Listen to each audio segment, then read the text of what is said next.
right, here is number 7. Again, we're doing the same thing. I don't know why there's that space there. I hope that didn't mess you up. For some reason, a lot of you did fine on the one with the fraction. You saw that was slope. But here, you got confused. Some people put 2 over 4, 4 over 2. I don't know where that's coming from. But it's the same thing. Look for your b. Your b is always at the end. Okay? To cover everything else up. So this is a 4. I can go ahead and down here and find positive 4 and put my dot. Okay, now I'm going to cover this up and cover my x up. It's the number right in front, and I see that's a negative 2.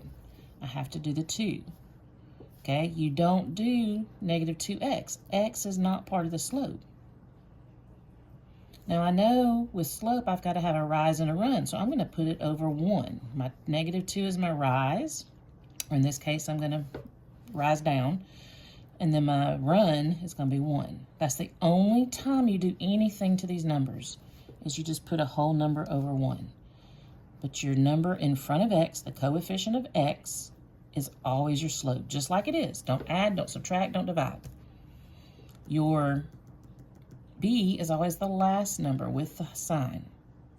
Now, if your equation is not in this form, if you don't have a y all by itself, if you don't have an x with a number in front of it, and you don't have another number here, then you're going to have to do something with the whole equation. But once you get it to this form, y equals a number with x and another number, this is your slope, this is your y-intercept. It never changes once you get it in this form. Okay, so now I have my dot, my point at 4. That's my beginning point. To find the next point, to be able to draw a line, I have to have at least 2 points. I'm going to use my slope. I'm going to go up. Nope, not up. Down 2 over 1. So down 2 over 1. I went down 2, and these are all worth 1s. And I went over 1. Okay, now, if I want to do it again, I can. I can go down 2 over 1. Down 2 over 1.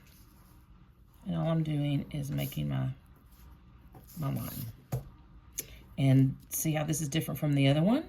It's going down, so down is negative. And I can tell that because there's a negative sign in front of my slope. Doesn't matter what the intercept is. The slope is what is either negative or positive.